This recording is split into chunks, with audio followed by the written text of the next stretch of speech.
Ini ada kameramen. Ya, nggak apa-apa. Ada Yuli kameramen, bawa Amel lagi. Mau ke peternakan.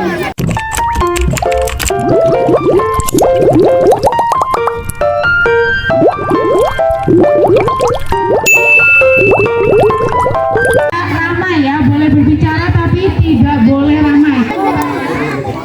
Sudah siap anak-anak dari Singonegara? Anak-anak anakku aja ke peternakan terlebih dahulu. Nanti setelah dari peternakan kalian akan aku ajak ke perkebunan. Ya? Bawa tulis atau HP nggak apa-apa dipakai untuk rekam. Ya. Jadi nanti apa-apa yang perlu kamu tanyakan silakan bertanya kepada saya ya. Ini ada kameramen. Ya, nggak apa-apa. Asal nanti bisa. Yuk kalau gitu, ayo Ma, aku aja dulu Ada Yuli kameramen, bawa Amel saya dari lagi. Muhammadiyah dengan Kak Ibu. Semua tidak terlewatkan. Anak-anak Singonegara, kajian satu Singonegara, kita ke peternakan terlebih dahulu. Jadi pada saat jalan di sana, beda sama orang tua. Mau ke peternakan. Siap. Benar. Jalan.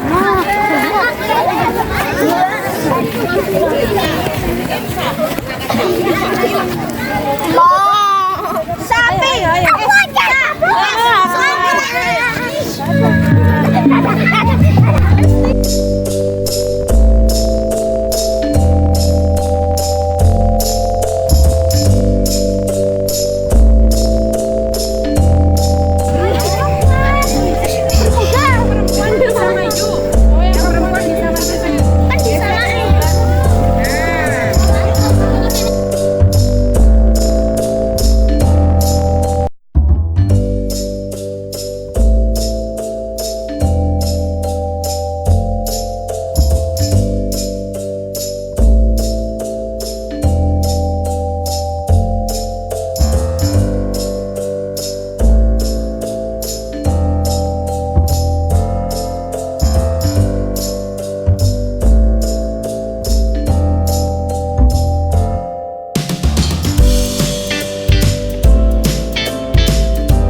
Hai, tadi kopi.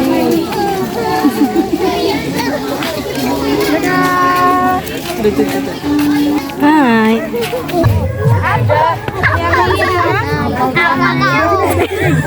Apa itu? Adik-adik, ini adalah beberapa contoh hasil perkebunan di Margotomo.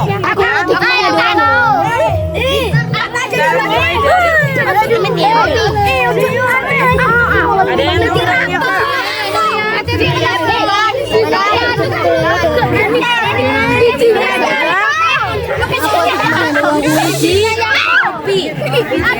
Pohon kopi yang mana? Tahu nggak pohonnya sebelah mana? Itu sebenarnya yang sana. Itu. Tuh ya itu. Nah, jadi kita juga menanam biji kopi atau kopi ya, karena memang mayoritas penduduk di sini itu adalah memiliki perkebunan ya, kebanyakan mereka menanam pohon kopi salah satunya ya. Jadi kopi itu ada berbagai jenis kopi ya, ada kopi robusta. Ayo dengerin Salman? Ada kopi robusta, ada kopi arabica, ya. Jadi kopi robusta itu adalah kopi yang bagus tumbuh di dataran yang rendah. Jadi sekitar 400 sampai 800 meter dari permukaan laut, ya. Kemudian rasanya cenderung lebih pahit. Berbeda dengan kopi arabica. Kalau arabica adalah kopi yang bagus tumbuh di dataran yang lebih tinggi. Jadi sekitar 800 sampai 1200 meter dari permukaan laut. Kalau arabica rasanya cenderung ke Manis. asam. Ya, kalau sudah dicampur gula baru rasanya manis, ya. Jadi sebelum kopi itu siap dipanen ada yang namanya bakal buah, ya, atau biasanya kita bisa nyetek, ya.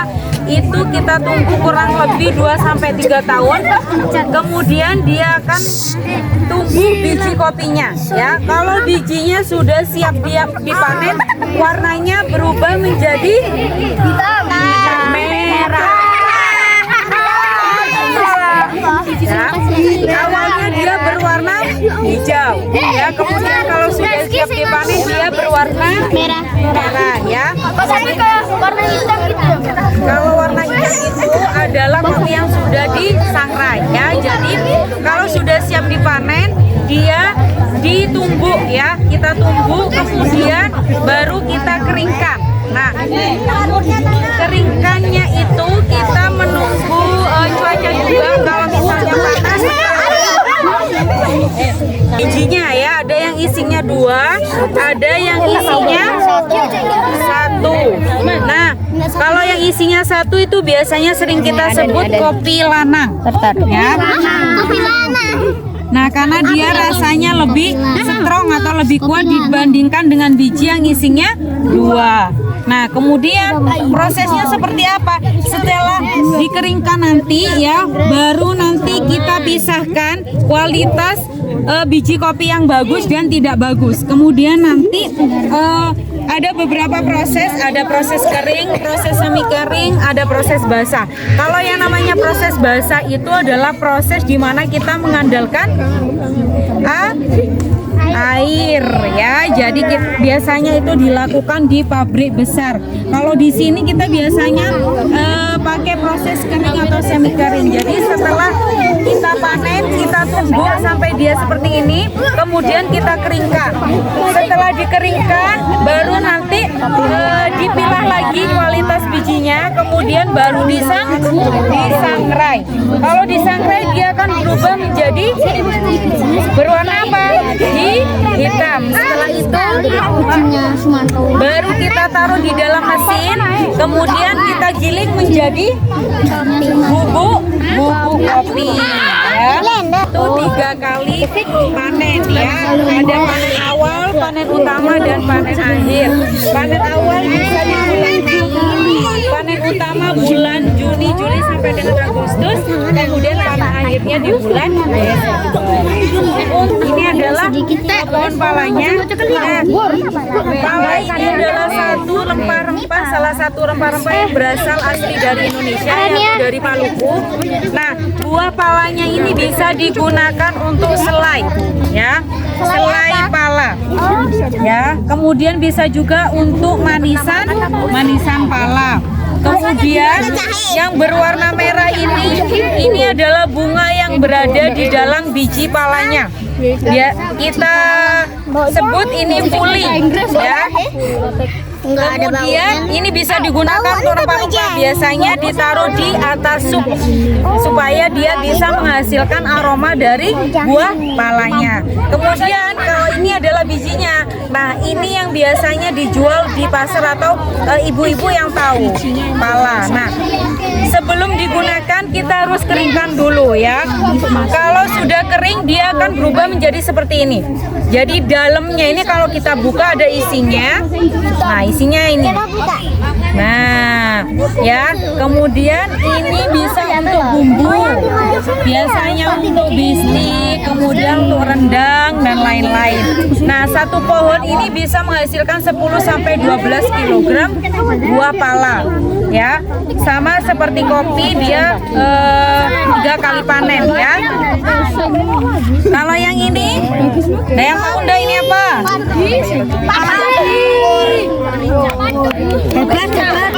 Ini adalah merica. Ya, merica itu adalah salah satu pohon yang membutuhkan penyangga untuk tumbuh. Ya, jadi dia tumbuhnya menjalar. Ya. Kemudian ada merica putih dan merica hitam. Ya, merica putih dan merica hitam itu dihasilkan dari pohon yang sama. Yang membedakan hanya prosesnya saja. Ya. Kemudian kalau prosesnya itu yang membedakan antara keduanya. Ya Allah ya Karim. Ya, merica putih itu cenderung lebih pedas dibandingkan merica hitam. Ya. Kemudian ini Kayu manis. kayu manis. Ada yang tahu nggak pohonnya yang mana? Mana? Yang mana?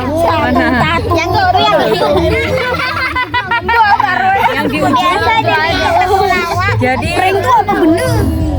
kayu manis adalah salah satu pohon yang bisa diambil kulit luarnya ya. Jadi kita potong terlebih dahulu, setelah itu baru kita keringkan. Nah, ini sudah dibersihkan kulit luarnya. Setelah itu dikeringkan. Kalau sudah kering, dia otomatis akan menggulung seperti ini.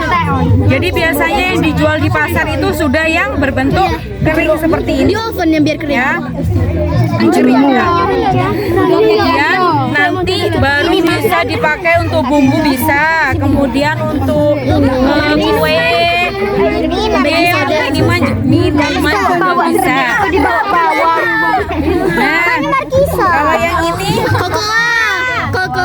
ini adalah biji kakao. Ya, yang nanti diproses menjadi coklat. Ada coklat putih, ada coklat hitam. Ya, coklat putih dan coklat hitam itu nanti tergantung dari bibitnya juga. Nah, sebelum menjadi coklat itu nanti kita pisahkan bijinya, kemudian biasanya dikeringkan.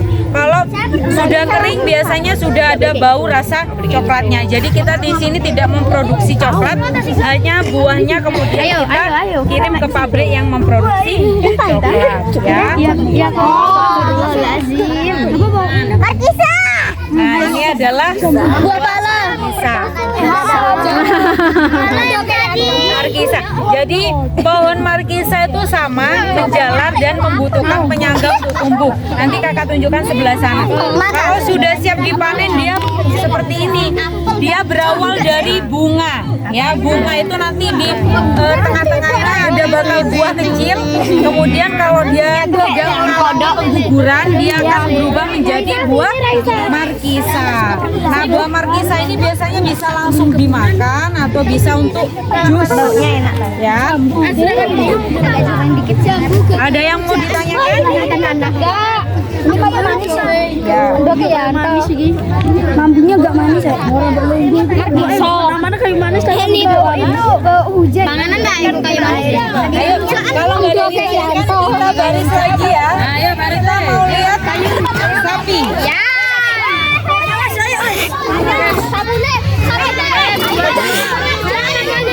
Tusukan.